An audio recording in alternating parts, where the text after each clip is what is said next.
Well, branding is the topic of the day, and Dean Del Sesto is a branding expert to the stars. He has created over 800 corporate brands, and now he is here to brand you. He's the author of Shift Points, and you are going to want to get a pen and paper until you can get your copy of his book, because these tips are hot, hot, hot. Thanks for being with us today. You're welcome. Now, I got to tell you, my producer was actually making fun of me because I was so excited about this book. I love books like this. It's written in, and I don't mean to try to sell your book here, but it's written in. Please do. Yeah, you're welcome to do that, right? It's written in Cliff Note form, which is good for we with ADD. Yeah. I'm just going to go out on a limb here and say you might have a little ADD going on too. I think a lot of creative minds do. But I love the angle you took on this, making, I call it bite-offable, which I realize is my own word. Yeah.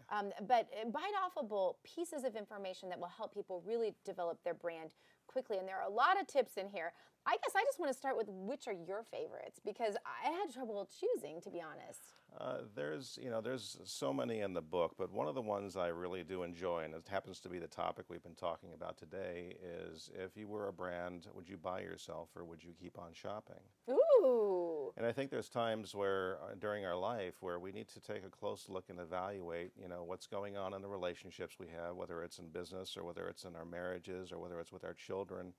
We need to take inventory and find out, how we're sowing and how we're reaping in our life. And to do that, if we just create the space for others to be honest with us, we're going to find out whether our brand is resonating or whether it's not, and where we can course correct and make adjustments so we can be more relevant for people. Yeah, because I think people think of branding and they think of creating an image, and all of that's true, but then their mind sort of goes to, I don't want to say a level of dishonesty, but maybe not complete honesty. Yeah. Because if you're building a brand and you're creating something, we all sort of feel like we're not good enough. I mean, it's a sad reality of this world that most of us just feel like we're not good enough. And we're told by images and media all the time that we're not good enough. So therefore, we think we maybe have to become something we're not. But you say the honesty and the straightforwardness is perhaps the most important component of building a brand. But how do you do that if you're not completely in love with who you are? Yeah. There was a time in my life when I sat down with my wife at a restaurant and I said to her, I said, honey, I've got so many facades going in my life, I can't even keep them straight. My business was growing rapidly and I was hiring people that were more intelligent than me, and I was having a hard time finding my way. And she just encouraged me to get together with people and share what I call in my book raw authentically, or moving to a level of honesty, and just unpack, which I really hadn't done in my life very much. And so the idea of just living in truth is sustainable. And the truth is that facades are not going to last. We are going to be found out for the inauthenticity that we are in all areas of our life, unless, of course, we just decide to just let go and become truthful. And what's refreshing about that is there's a sigh of relief when that happens, that we just get to be. And branding is not necessarily as much about what we do, but who we are being while doing the things that we do. And you need to be extraordinarily ourselves in our life. And one of the things your book points to is that one of the ways to develop that better image of yourself, so that you do feel like you can just be who you are rather than trying to pretend to be something that you're not in creating a brand, is by giving back. It's one of the most simple components, and it sounds so easy, but people don't realize the essential nature of that in being able to forthrightly be authentically who you are. Yeah. Yeah. Do you want to talk to that at all? Well, I think in each person there are extraordinary gifts that we have. As a counselor and mentor, one of my objectives when I work with somebody is to discover the brilliance in them, encourage them in their strengths that they have, the value that they are. And I believe that when people work on their weaknesses, they focus on their weaknesses, their strengths just kind of become anemic. But when they focus on their strengths and they become brilliant and they make themselves apparent, the volume level on the weaknesses just goes down and they become inconsequential. In some cases, just almost laughable. So I think it's very important for people to be operating in the fullness of their gifting and who they are. Yeah. And you point out that media itself, if you pay attention to your moods, after you've watched certain things on television, after you've listened to certain things on the radio, after you've read certain things or looked at certain things on your computer, paying attention to what that does to you personally is a really important part of keeping yourself in the right mental focus, correct? Yeah, absolutely. I think again, it's garbage in, garbage out, Yeah. and we have to guard. There's the phrase, take every thought captive. Yes. The word captive actually, and it's a military term, and it means to take every thought like a point of a spear at the jugular, and if it moves, you contend.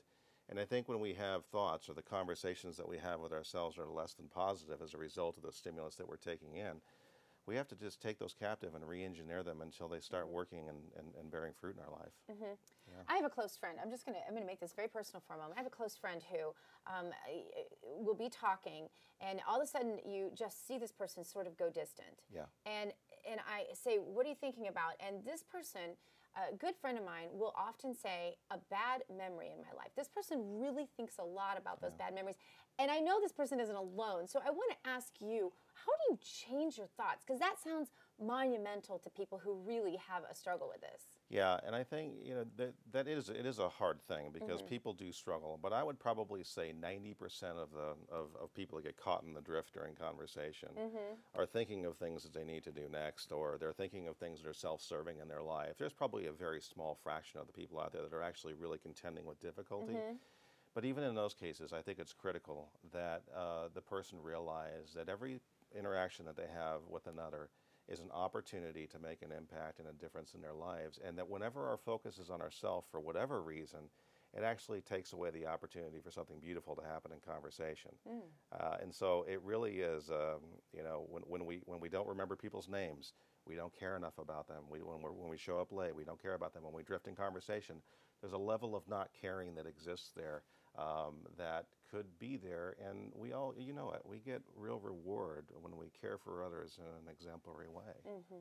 All right, and one of the things you say is start at the end. I love that. I always tell my children, start at the end, start at your goal, and work your way backward, and set up a timeline with goals for yourself that are attainable. How important is it?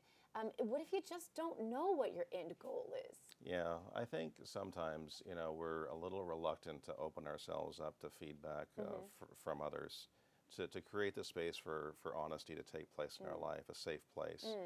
And there have been times in my life where I've been a CEO of a major advertising agency. I'm now an author. I've got different things going in my life. But there are certain places in my life where I have just been an absolute basket case.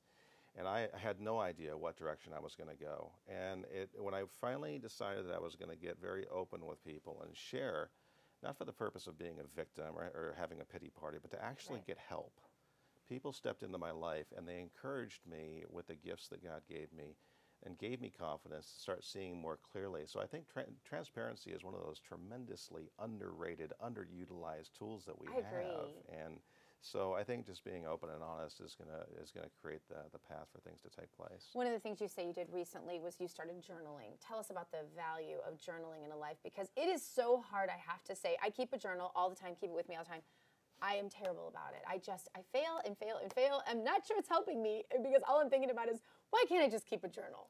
Right? Yeah, well, I think like comedians find they're funny, we need to find our journal.